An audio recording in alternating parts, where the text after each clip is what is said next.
Yo, it's your boy here from the Gangster Times. Please like, comment, subscribe to my channel. So Robbie Lawlor was buried yesterday, just 3 graves from his brother-in-law Richie Carberry, who was shot dead late last year as part of the same criminal dispute. So these exclusive photos show the brothers-in-arms' final resting place at Dardistown Cemetery in North Dublin. Just over a dozen people, including children, attended Lawlor's funeral in Laytown. It's understood that the body of Lawlor, who was shot dead as part of an elaborate double cross in Belfast 2 weeks ago, was released to his family by the PSNI on Wednesday. He was waked at his home before the funeral mass, which was celebrated yesterday at the Sacred Heart Church in Laytown. After the mass, the congregation left in 6 cars, 3 of which sported black flags. Armed detectives in an unmarked Garda car followed the hearse and mourners for the 37 kilometres from Laytown to Dardistown. Lawlor was buried very close to his brother-in-law, Richie Carberry, who was shot dead outside his home in Bettystown last November. His murder is believed to have been ordered by the same mob who had Lawlor shot. It's also understood that Lawlor's sister Eileen, who was married to Carberry, was at yesterday's funeral, which was monitored by undercover Gardaí. So the presence of undercover guards on the old airport road was there to ensure the funeral passed off peacefully. There was a large Garda present outside the Sacred Heart Church in Laytown. Before and during the 11 a.m. funeral mass, 4 detectives and a number of ununiformed guards kept a close watch outside 2 entrances.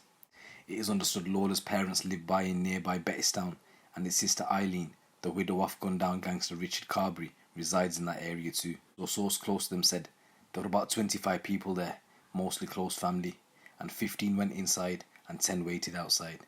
The hearse arrived and the family were in the people carrier behind them, and it was fairly low-key. There was no stretch limos or anything like that.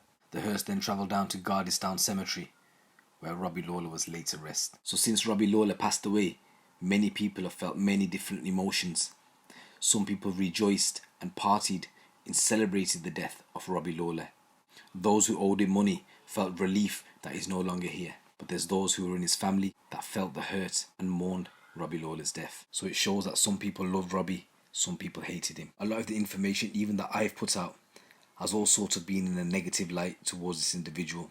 And I understand that, because that's what the media are reporting, that's what the narrative is, and that's what we're advising you. But also sometimes you need to think on the balance of things. Is it fair on that person who's passed away? Now, I'm not in any way, shape or form condoning what this person may have done in the past. I'm no one to judge. That's between him and his God. And at the same time, I'm not here to condone or agree with people celebrating somebody's death. Somebody looking from the outside who doesn't know anything about this situation may think, why are these people celebrating this person's death? Why are they happy?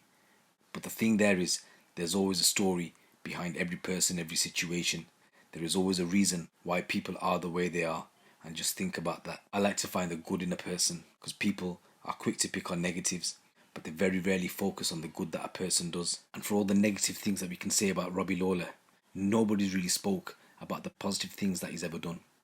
And this one thing actually sticks out for me, where he's gone to Bethlehem and he's passing these football t-shirts to young children, and he's gone out of his way to do that.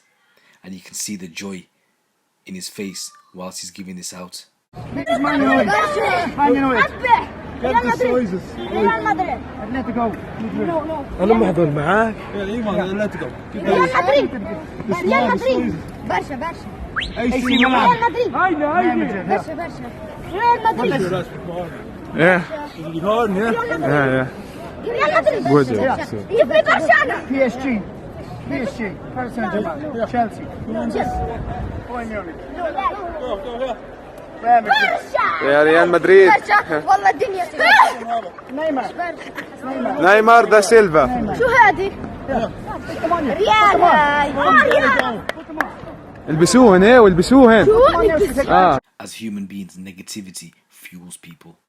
If we ever have a negative experience in a shop or a restaurant, we'll shout from the rooftops to tell everyone how shit our experience was. Whereas when we have a good experience, we very rarely tell people. The same here. Yes, we understand that Robbie Lawlor was a criminal. Robbie Lawlor was involved in crime, and he's a human being, just like Richie Carberry was, just like Kenneth Finn was. And it just happens to be that these guys grew up in a culture where crime, criminality is a normal daily occurrence. And some of us may not understand that. Some of us may always point the blame at a particular person. However, we need to understand There is a story behind every person. There is a reason why they are the way they are. And what I've identified is it's a problem within the society. And over the last few days from Ireland, I've had a lot of you guys contact me with different stories, and I've posted different stories about people being murdered, people being stabbed on a daily basis. And put it into context, it's like a dam, and the dam's got a crack in it, and the crack is getting bigger and bigger. No one is there repairing it or patching it up. Fuel from the media, including myself, is it's getting worse and worse, but we're not proposing no resolution. The government in Ireland, they need to sit down and discuss and tackle this real issue of gangland violence. Otherwise, it's just going to be pure chaos. And I hope that's not the case. It's the gangster times. Keep it locked, keep it real. You get me?